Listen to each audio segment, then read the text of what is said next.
গোপন সংবাদের ভিত্তিতে জানা যায়, সুন্দরবনে কুখ্যাত ডাকাত জাহাঙ্গীর বাহিনী শিবসা নদী সংলগ্ন আরবাউনি খাল এলাকায় কয়েকজন জেলেকে জিম্মি করে রেখেছে।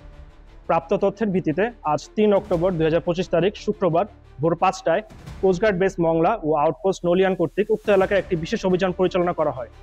অভিযান পরিচালনাকালীন কোস্টগার্ড অভিযানিক দল ডাকাতদের আত্মসমর্পণের আহ্বানে ২ রাউন্ড ফাঁকা গুলি ছোড়ে। পরবর্তীতে ডাকাতরা বোট ও জিম্মিদের রেখে বনের ভিতর পালিয়ে যায়। আভিযানিক দল ডাকাতদের বোট তল্লাশি করে একটি একনলা বন্দুক, ২টি এয়ার গান এবং ৩ রাউন্ড তাজা কার্তুজ জব্দ করে। এ সময় জিম্মি থাকা ৪ জন জেলেকে উদ্ধার করা হয়। উদ্ধারকারী জেলেদের জিজ্ঞাসাবাদে জানা যায়, জাহাঙ্গীর বাহিনী সদস্যরা তাদের ১০ দিন ধরে জিম্মি করে রেখে মুক্তিপণ আদায়ের উদ্দেশ্যে নির্যাতন করেছিল। উদ্ধারকারী জেলে এবং জব্দকৃত অস্ত্র ও গোলাবারুদ পরবর্তী আইনানুগ ব্যবস্থা গ্রহণের কার্যক্রম প্রক্রিয়াধীন রয়েছে।